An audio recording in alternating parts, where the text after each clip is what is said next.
네, 여러분 안녕하십니까? 토목시공기술사 인생상굴입니다.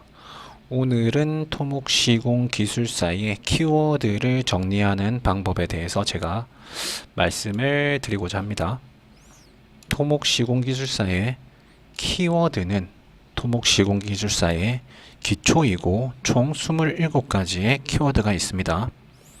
이 키워드만 잘 정리를 하셔도 반드시 50점 이상을 획득하실 수가 있습니다. 자, 그러면 키워드 정리를 어떻게 하는지 지금부터 제가 알려드리도록 하겠습니다. 집중하시고 따라오시기 바랍니다. 자, 제가 키워드는 27가지가 있다고 말씀드렸고, 그 키워드는 앞선 영상 토목시공기술사 초단기 합격 비결에서 제가 키워드에 대해서 말씀을 드렸습니다.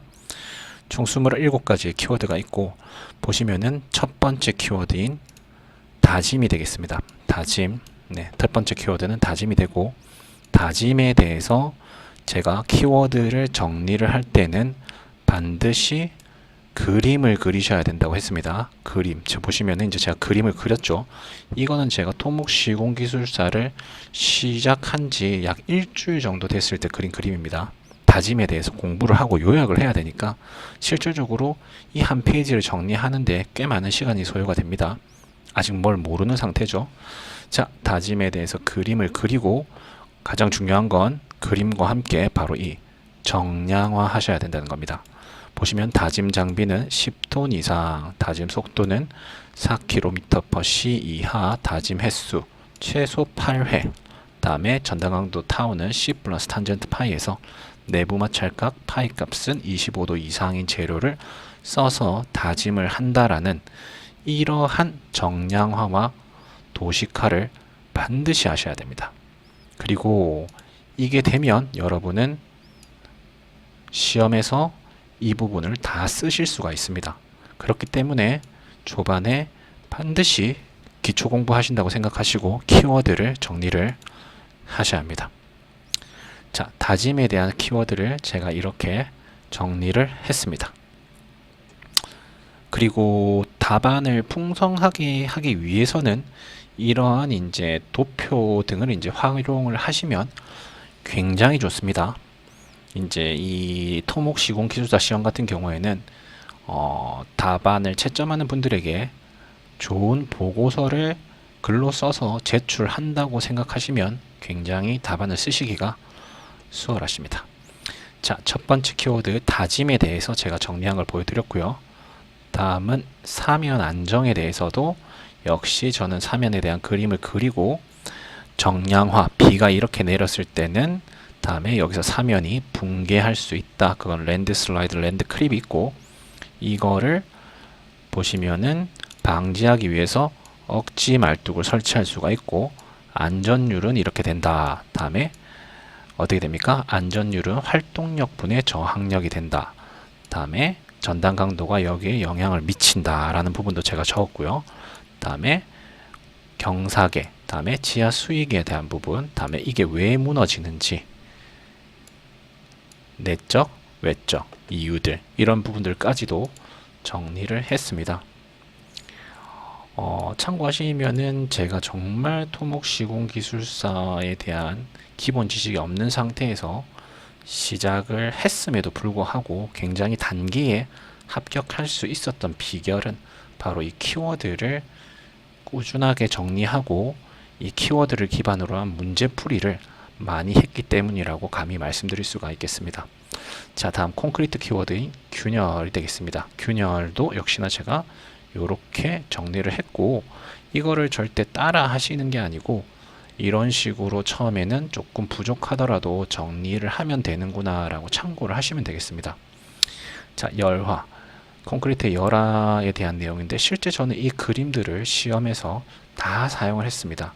여러분이 이 키워드를 정리하면서 이 쓰는 모든 그림, 모식도나 그래프 등은 시험에서 다 사용이 되기 때문에 이 한 페이지를 작성함에 있어서 신중하고 시간을 많이 들일수록 훨씬 좋은 답안을 작성하실 수가 있습니다. 자, 강제 부분에서는 역시 이제 연결과 그다음에 키워드는 이제 부식이 되겠죠. 이 그림 같은 경우에는 아마 제가 그 구글에서 아마 따온 이미지인 것 같은데요.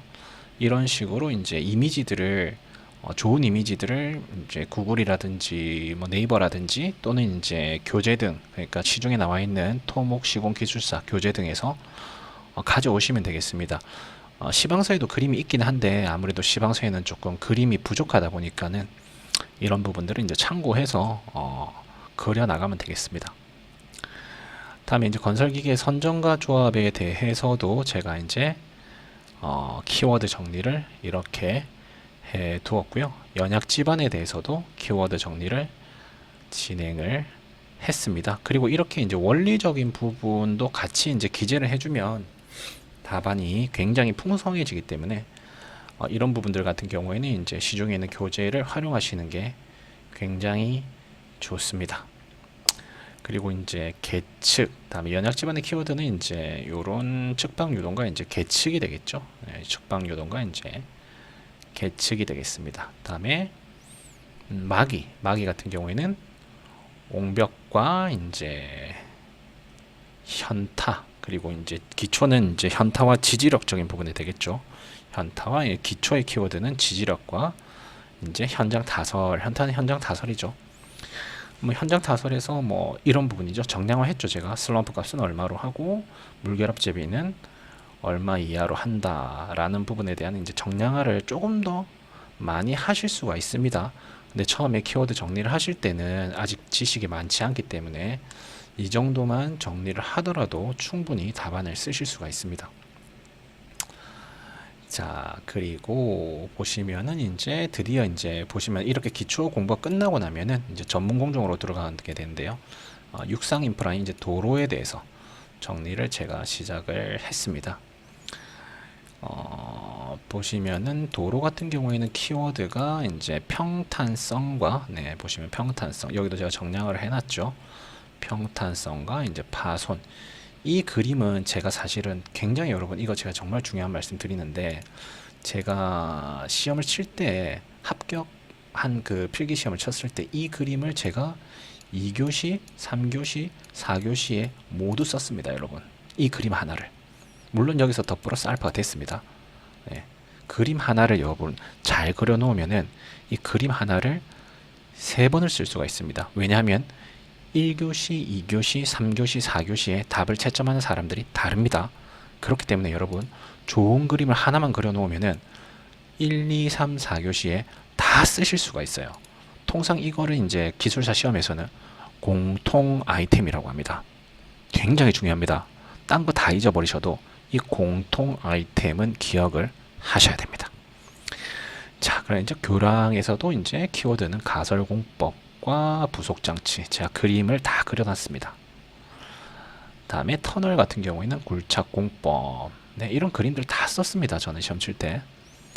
뭐 이런 부분들은 사실 뭐 전보드릴, 차징컷, 험지 덤프 이런 것들은 사실 유튜브 영상들을 보면서 제가 현장 경험이 없기 때문에 이런 부분들은 이제 현장 경험을 유튜브를 보면서 가지고 왔습니다. 네. 다음에 이제 보조공법적인 부분도 있고요. 그리고 이제 댐, 이제 해상 인프라죠.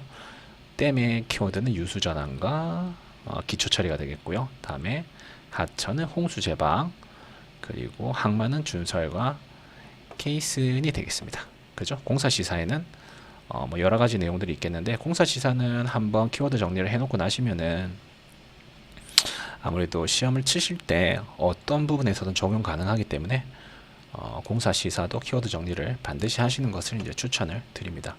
제가 서두에도 말씀드렸지만 토목시공 기술사의 키워드는 여러분 토목시공 기술사의 기초입니다. 이 27가지의 키워드만 정리를 하셔도 첫 시험에서 반드시 50점 이상을 획득하실 수가 있고 경우에 따라서는 바로 합격하실 수도 있습니다. 명심하시고 키워드 정리를 가장 우선적으로 진행을 하시면 되겠습니다.